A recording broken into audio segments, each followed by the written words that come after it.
चलो अगला क्वेश्चन लिखो। मिल गया चलो लिखो। The cell reaction of a cell is, लिखो the cell reaction of a cell is,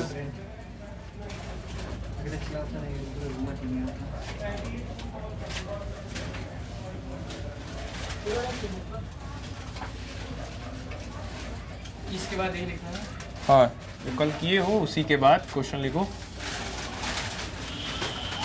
the cell reaction of a cell is, फिर रिएक्शन लिखो इसको जल्दी से।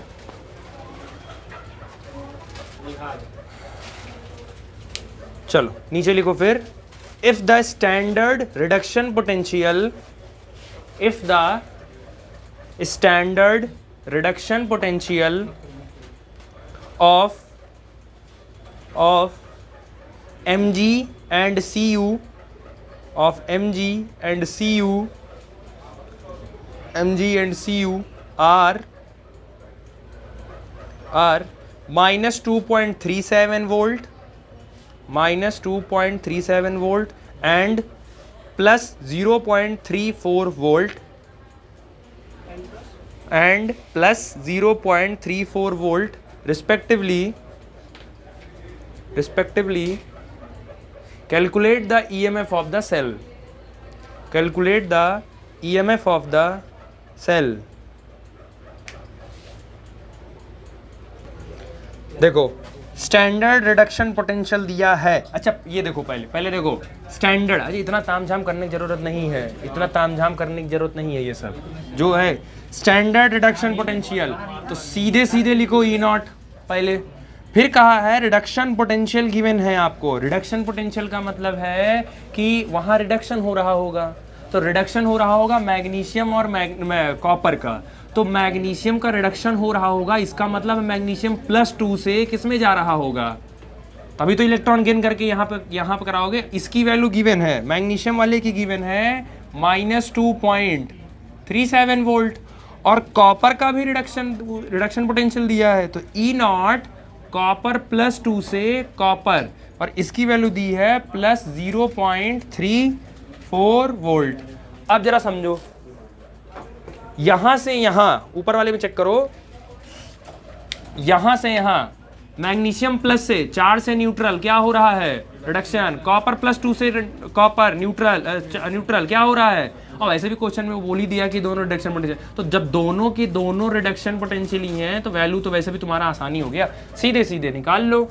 ई naught of cell is equal to E naught of cathode minus E naught of anode, तो और दोनों की जगह पर रिडक्शन पोटेंशियल, तो ई नॉट ऑफ कैथोड। अब कैथोड कौन सा है, दोनों की दोनों कैथोड है, अरे सॉरी दोनों के दोनों रिडक्शन पोटेंशियल की वैल्यू है, कौन सी बड़ी है, ये बड़ी है। तो जिसकी वैल्यू बड़ी होती है वो कौन सा प्रोसेस करता है, रिडक्शन, और जो रिडक्शन करता है रिडक्शन किस पर होता है, कैथोड, तो ये बन गया कैथोड। और ऊपर वाला क्या करेगा, ऑक्सीडेशन, तो ये क्या बन जाएगा, एनोड। ठीक, रख दो लेवल के, तो कैथोड वाले की वैल्यू हो गई 0.34 माइनस 2.37 वोल्ट, तो 0.34 माइनस प्लस 2.37, और ये हो गया 7 4 11 3 3 6 1 7, और ये 2 तो ये बन गया E not cell is equal to 2.71 volt. जब भी न्यूमेरिकल पेपर में आएगा आप ऐसे करिए, सब लिखिए, ऑक्सीडेशन, एनोड, रिडक्शन, कैथोड, सब लिखते हुए आओगे ना, इससे इम्पैक्ट अच्छा पड़ेगा और नंबर थोड़ा अच्छा, क्योंकि जहां एक क्वेश्चन में आप इंफॉर्मेशन ज्यादा दोगे तो उसका असर आपके दूसरे क्वेश्चन में पड़ता है। इससे ये पता चल जाता है कि बच्चा पढ़ के आया है, उसको सारी इंफॉर्मेशन क्लियर है। तो इतना आसान कर दो अपना न्यूमेरिकल कि टीचर को, एग्जामिनर को चेक करने प्रॉब्लम ना हो। समझ आया? चलो दूसरा क्वेश्चन देखो। ई नॉट ऑफ Cl2 से Cl 1.36, Cr+3 से Cr 0.74 माइनस में, Cr2O7 -2 से Cr+3 1.33, MnO4 -1 से Mn+2। आपको पूछा है कि इन चारों में से स्ट्रॉन्ग रिड्यूसिंग एजेंट, यही पूछा है ना बताने के लिए, स्ट्रॉन्ग रिड्यूसिंग एजेंट बताने, स्ट्रॉन्ग छोड़ो, पहले रिड्यूसिंग एजेंट चाहिए। तो जिनका रिड्यूसिंग एजेंट होता है उनका उस समय क्या हो रहा होता है, और ऑक्सीडेशन होने के लिए ऑक्सीडेशन पोटेंशियल की वैल्यू क्या होनी चाहिए। तो आप वैल्यू खोज लीजिए, जिसके ऑक्सीडेशन पोटेंशियल की वैल्यू सबसे ज्यादा वही ऑक्सीडेशन करेगा।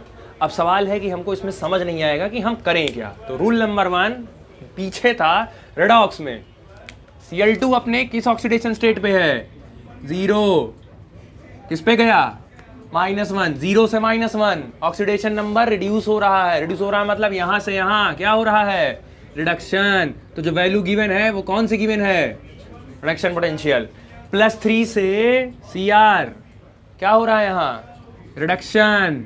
भाई इलेक्ट्रॉन ले रहा होगा ना तभी तो Cr में करंट बढ़ेगा, तो यहाँ रिडक्शन। तो कौन सी वैल्यू गिवन है, रिडक्शन पोटेंशियल। अब यहाँ आओ, उठाओ पुराना वाला ऑक्सीडेशन नंबर निकालने का तरीका, Cr2, एक Cr का x हो गया तो दोनों Cr का कितना हो गया, 2x, माइनस एक ऑक्सीजन का -2, तो 7 ऑक्सीजन का -14 इज इक्वल टू -2, -14 उधर जाएगा, +14, तो 2x इज इक्वल टू 14 - 2 12, तो x इज इक्वल टू +6, मतलब यहाँ Cr किस में है, +6 में है, किस में चला गया, +3, तो +6 से +3 जा रहा है, कम हो रहा है कि नहीं कम हो रहा है, मतलब यहाँ भी क्या हुआ है, रिडक्शन। तो कौन सी वैल्यू है ये, रिडक्शन पोटेंशियल। सेम काम Mn का कितना हो गया, x, माइनस एक ऑक्सीजन का -2, 4 ऑक्सीजन का -8 इज इक्वल टू -1, तो x इज इक्वल टू +7, यहाँ मैग्नीज किसमें है, +7, +7 से क्या हो रहा है, ऑक्सीडेशन नंबर घट रहा है, जहां घटता है वहां क्या होता है, रिडक्शन। मतलब कौन सी वैल्यू गिवन है, इसका मतलब तुमको सारी वैल्यू कौन सी गिवन कर दिया है, वो रिडक्शन पोटेंशियल। तुमको कौन सी वैल्यू चाहिए, ऑक्सीडेशन। अब हमको बताओ, अगर इसका ओपी लिखोगे, इसका ओपी लिखोगे तो -1.36, इसका ओपी लिखोगे तो 0.74, इसका ओपी ये हो गया, इसका ओपी -1.33, ये इसका ओपी हो गया, और इसका ओपी लिखोगे तो -1.51। अब खुद चारों ओपी जो ब्रैकेट में लिखे, चारों ओपी में सबसे बड़ा ओपी किसका है, बाकी 3 नेगेटिव में है, अकेला यही तो पॉजिटिव में है, तो सबसे बड़ा Cr का हो गया, इसका मतलब स्ट्रॉन्ग रिड्यूसिंग एजेंट Cr हो गया।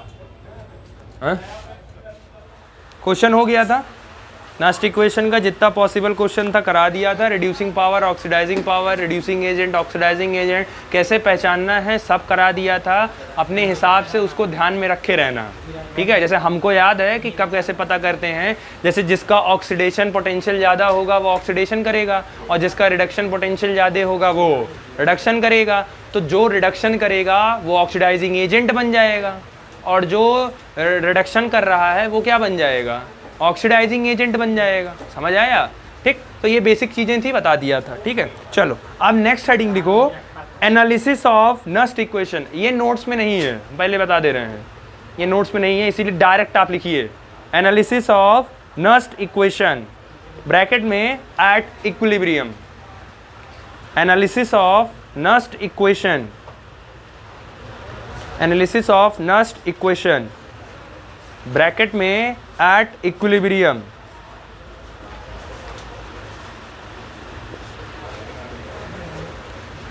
हाँ क्या हुआ, नस्ट इक्वेशन ब्रैकेट में एट इक्विलिब्रियम हो गया। चल देखो, अब ध्यान से देखना, क्योंकि अब बहुत सारी चीजें रिलेट करती हुई आएंगी। अब यहीं से एट इक्विलिब्रियम, ये सब कंडीशन है, पूछा जाएगा कि इक्विलिब्रियम की कंडीशन पे नस्ट में या नस्ट के इक्वेशन में क्या क्या चेंजेस आते हैं। तो सबसे पहला, आप जो नस्ट इक्वेशन यूज कर रहे थे तो उसमें आप लॉग केसी कर रहे थे ना, उसको सही करके केसी की जगह आप उसको क्या लिखेंगे, क्यूसी, इक्विलिब्रियम कांस्टेंट। तो इक्विलिब्रियम, जब आपका नस्ट इक्वेशन इक्विलिब्रियम पे आता है तो आपका जो इक्विलिब्रियम कांस्टेंट क्यूसी होता है वो किसके बराबर हो जाता है, केसी के, और जो ई सेल होता है वो क्या हो जाता है आपका, 0 हो जाता है, ठीक है। और जो गिव्स फ्री एनर्जी है डेल्टा जी, वो भी आपकी 0 हो जाती है। ये 3 कंडीशन याद रखिएगा कि जब नस्ट इक्वेशन इक्विलिब्रियम पर पहुंचता है तो क्यूसी चेंज होके केसी हो जाता है, ई सेल की वैल्यू 0 हो जाती है और delta G gives free energy की वैल्यू भी क्या हो जाती है 0। अब नस्ट इक्वेशन था क्या, अगर नस्ट इक्वेशन याद हो तो E cell is equal to E naught of cell minus, अब वो नहीं लिखना है 0.059 वाला, एक्चुअल स्टार्टर में आपने जो स्टार्ट किया था तो R T upon N F और नेचुरल लॉग लिखे थे यहाँ, तो नेचुरल लॉग यहाँ क्या हो जाएगा, तो अब इक्विलिब्रियम पर सारी वैल्यू रखो तो ई सेल की वैल्यू क्या हो जाएगी 0 is equal to E naught of cell is equal to minus R T upon N into F, और ये एल एन और क्यू सी क्या हो जाएगा के सी। ये पूरा टर्म नेगेटिव है, इसको उधर ले जाओगे तो ये टर्म क्या हो जाएगा पॉजिटिव, तो इसको सीधा सीधा लिख सकते हो E not cell is equal to R T upon N F L N के सी, कर सकते हो इसको, ठीक। अच्छा दूसरा काम, आप इसमें एल को आप अगर चेंज करना चाह रहे हो किसमें, लॉग में, तो लॉग में करने के लिए E naught of cell is equal to R T upon N into F multiply by L को अगर आपने चेंज किया लॉग के सी में, तो याद है ना मल्टीप्लाई करते थे कितने से 2.303 से, ठीक। अच्छा इस एन एफ का मल्टीप्लाई इधर कर दो, एन एफ का मल्टीप्लाई इधर कर दो, तो एन एफ का मल्टीप्लाई करोगे तो ये हो जाएगा N F E not cell is equal to R T log K C is equal to 2.303। समझ आया? चलो अब देखो E not cell is equal to, इसको आगे लाओ जरा, तो 2.303 R into T upon N into F log K C, कोई दिक्कत? अब ये बताओ E not cell is equal to R universal gas constant है, F96487 या 4500 है, हाँ टी 96,500, और टी टेम्परेचर है ना, तो हम मान ले रहे हैं टेम्परेचर कितना 25 डिग्री से। अगर 25 नहीं दिया है तो याद है ना जैसे नस्ट में किए थे, तब तो यही मेन हो जाएगा आपका, फिर क्वेश्चन के टेम्परेचर के अकॉर्डिंग आपको टेम्परेचर यहां रखना पड़ेगा। लेकिन अगर आप हालांकि बोर्ड करते हो तो बोर्ड के पेपर में टेम्परेचर 25 ही मान के ही बनाते हैं वो, तो 25 मान के, तो यहाँ टी की वैल्यू हमेशा 25 डिग्री सेल्सियस, और अगर केल्विन में बोले तो 298 केल्विन फिक्स रहेगा। तो आप जब सारी वैल्यू रखोगे 2.303 आर टी एफ, तो वही जो पुराना आया था सॉल्व करने के बाद 0.059 लॉग के सी अपॉन क्या बना एन, एफ तो रख दी ना वैल्यू, तो ये बचा ई नॉट। अब देखो ये ई नॉट निकाले हो किसी सेल का कब, जब सेल किस पे होगा, तो क्वेश्चन कहेगा कि जब सेल इक्विलिब्रियम पर है, एट इक्विलिब्रियम पर उस सेल का इलेक्ट्रोड पोटेंशियल निकालिए, तब नष्ट मत लगाना। अगर उसने बोल दिया कि इक्विलिब्रियम पर इलेक्ट्रोड पोटेंशियल चाहिए, तब फॉर्मूला ये लगेगा। समझ आया?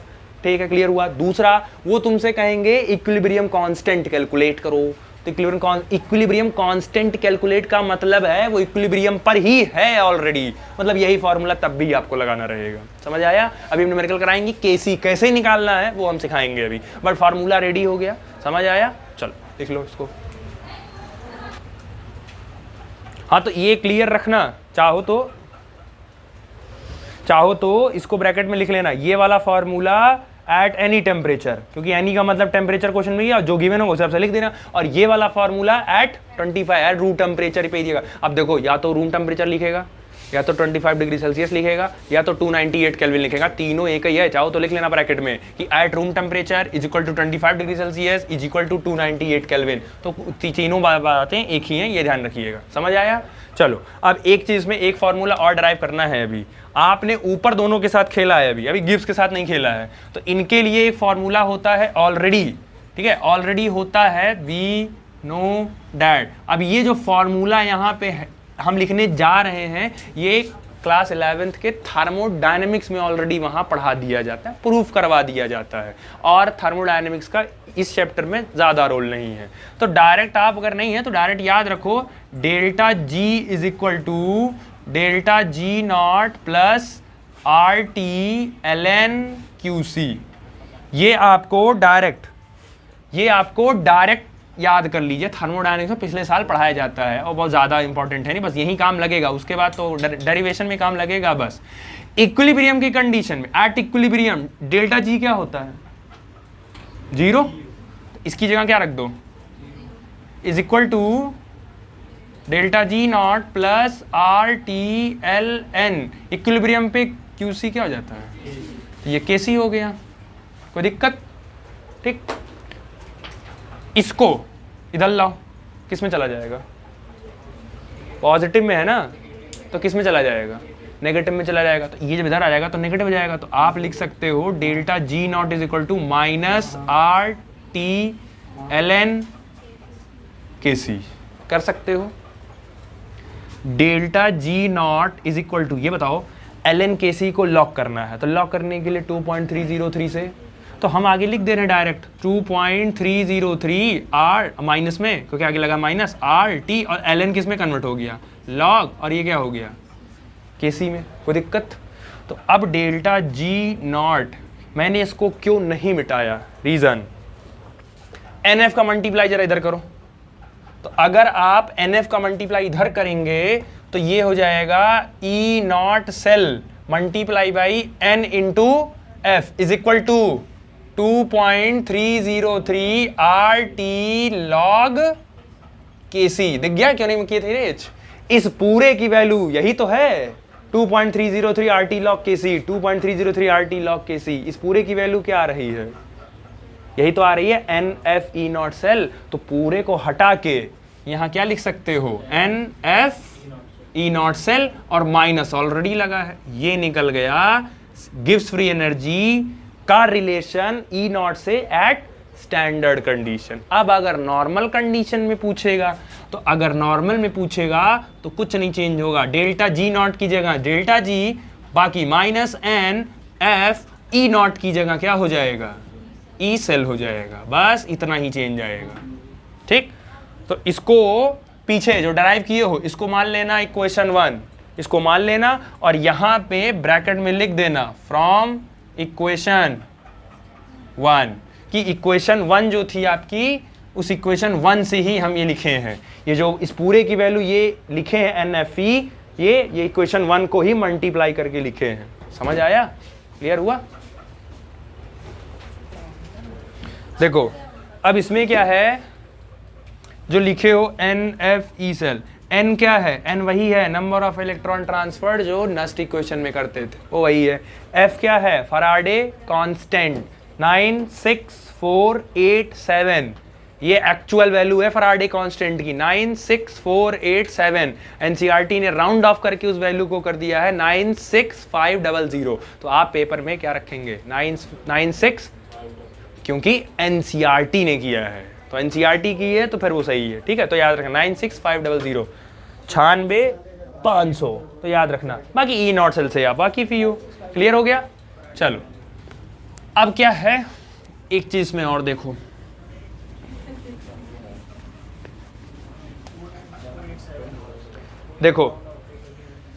ये देखो हे delta G not is equal to minus N F E not cell. तो ये जो लिखे हो इसमें ये जो डेल्टा जी नॉट लिखे हो, ये डेल्टा जी नॉट कौन सा है? स्टैंडर्ड गिव्स फ्री एनर्जी, वो ये है। अगर नॉर्मल में लिखना होगा आपको तो आप लिखोगे delta G is equal to minus N F E cell, और इस कंडीशन में जो डेल्टा जी निकलेगा वो स्टैंडर्ड नहीं निकलेगा, वो सिर्फ सीधे सीधे क्या निकलेगा? Gives free energy. समझ आया? अच्छा याद है एक चीज, जब चैप्टर शुरू हो रहा था तो हम 2 प्रोसेस पढ़ाए थे, एक जो खुद से होता है इटसेल्फ कॉल्ड,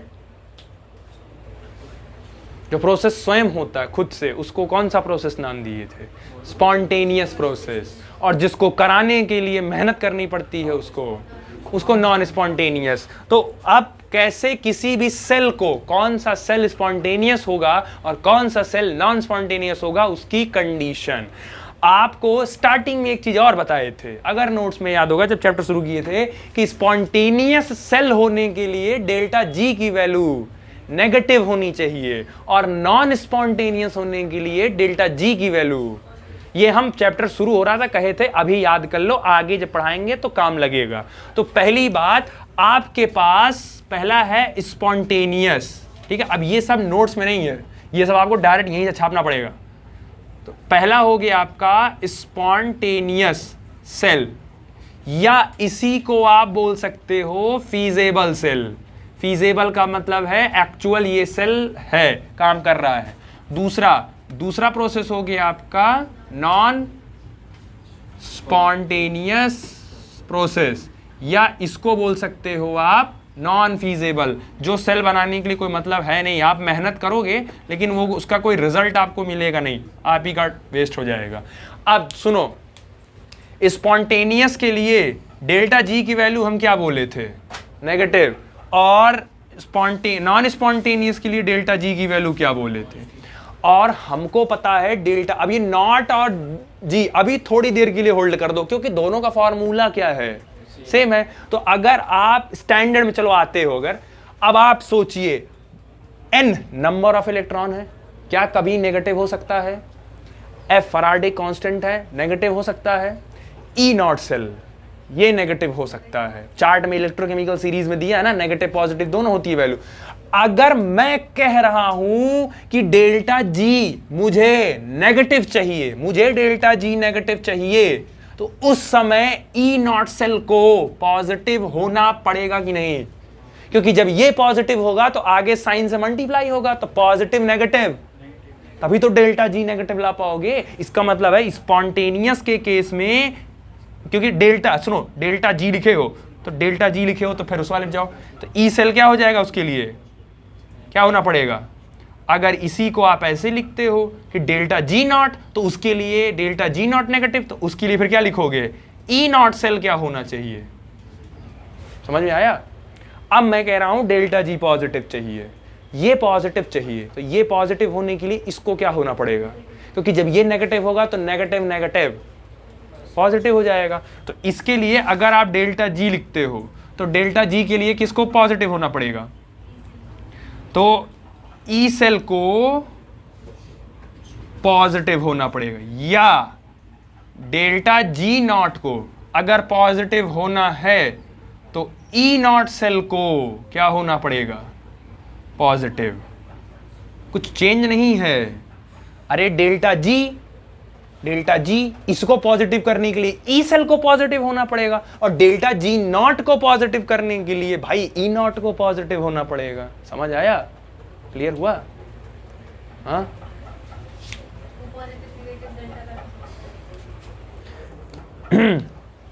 ये बताओ, खाली एक ही उठाओ अभी। डेल्टा जी को पॉजिटिव करने के लिए ई सेल को पॉजिटिव होना, नेगेटिव होना पड़ेगा ना? अच्छा सॉरी, उल्टा हो गया क्या? अच्छा, लिखा उल्टा हो गया ना, तो क्या सम बोल नहीं पा रहे उसी समय? ये लिखा उल्टा हो गया ना, ये नेगेटिव, तो ये पॉजिटिव रहेगा, तो पॉजिटिव नेगेटिव, तब तो नेगेटिव आएगा। हाँ पे यहाँ, हाँ ठीक है। तो बाकी अब समझ आया? अब खाली लिखने में उल्टा हो गया था। हमको ये क्या चाहिए, हमको ये क्या चाहिए, हमको ये नेगेटिव चाहिए। और थोड़ी देर के लिए भूल जाओ कि ये दोनों है, साइन ऑलरेडी याद रखो, क्योंकि ये तो दोनों तो कांस्टेंट ही है। ये नेगेटिव चाहिए तो इसको पॉजिटिव होना पड़ेगा कि नहीं? क्योंकि मल्टीप्लाई में है सब, तो जब ये पॉजिटिव होगा तो पॉजिटिव मल्टीप्लाई बाई नेगेटिव क्या होगा? नेगेटिव, तभी तो डेल्टा जी नेगेटिव। तो डेल्टा जी को नेगेटिव होने के लिए ई सेल को क्या होना पड़ेगा? या डेल्टा जी नॉट को नेगेटिव होने के लिए किसको होना पड़ेगा? सेम तो है, delta G not, E cell, E not, एक ही चीज तो है, बस वो स्टैंडर्ड में है, ये नॉर्मल में है। जी को पॉजिटिव होना है, जी को पॉजिटिव होना है, तो जी को पॉजिटिव होना है तो ई सेल को क्या होना पड़ेगा? नेगेटिव, तो इसको नेगेटिव होना पड़ेगा, तो डेल्टा जी को पॉजिटिव होने के लिए ई सेल को क्या होना पड़ेगा? या डेल्टा जी नॉट को पॉजिटिव होने के लिए, बात तो वही है, बस एक नॉर्मल में बोल रहे हो और एक स्टैंडर्ड में बोल रहे हो। अब आपसे कोई पूछेगा नॉर्मल, अगर किसी ने पूछा ओरली कि कोई सेल है, वो सेल स्पॉन्टेनियस है, तो उस स्पॉन्टेनियस सेल की क्या क्या कंडीशन हो सकती है? सबसे पहले आप बोलेंगे स्पॉन्टेनियस सेल का डेल्टा जी या डेल्टा जी नॉट नेगेटिव होगा, और उसको नेगेटिव करने के लिए ई सेल या ई नॉट सेल को पॉजिटिव होना पड़ेगा। बस हो गया काम। और कोई अगर कहेगा कि नॉन स्पॉन्टेनियस और नॉन फीजेबल है तो उसकी वैल्यू निकल जाएगी। ठीक। दूसरा ये बताओ, डेल्टा जी नेगेटिव है तो 0 से बड़ा कि 0 से कम? तो इसके लिए delta G less than 0 greater than 0, sign किधर खुलेगा? 0 की तरफ, क्योंकि 0 बड़ा है ना और जी नेगेटिव, ये नेगेटिव हो रहा है। तो ये कंडीशन ऐसे भी पेपर में या कहीं आ सकती है। हम ऐसे पढ़ा रहे हैं बट ऐसे भी लिखा सकता है। दूसरा, इसके लिए क्या हो जाएगा? डेल्टा जी पॉजिटिव चाहिए तो बेसिकली मुंह इधर खोल दो। समझ आया? तो जो जो पॉसिबिलिटी है सब रट के बैठे रहो, डाटा लेके बैठे रहो, ताकि जब क्वेश्चन आए तो सारा डाटा एक साथ उसी क्वेश्चन पर उतारना शुरू। समझ आया? अब कल जो है मतलब संडे को क्वेश्चन कराएंगे इसका कि क्यूसी केसी कैसे निकालते हैं, लॉन्ग में कैसे करके निकालते हैं। ठीक। तो ये नोट्स में नहीं है, ये ऑलरेडी आप लिख लीजिएगा, जो कल तक पढ़ाए थे उसी के आगे बढ़ा के लिख लेना इसको, और पीछे वाला भी, मतलब जो हेडिंग करवाया था एनालिसिस, उसके बाद ये। ठीक।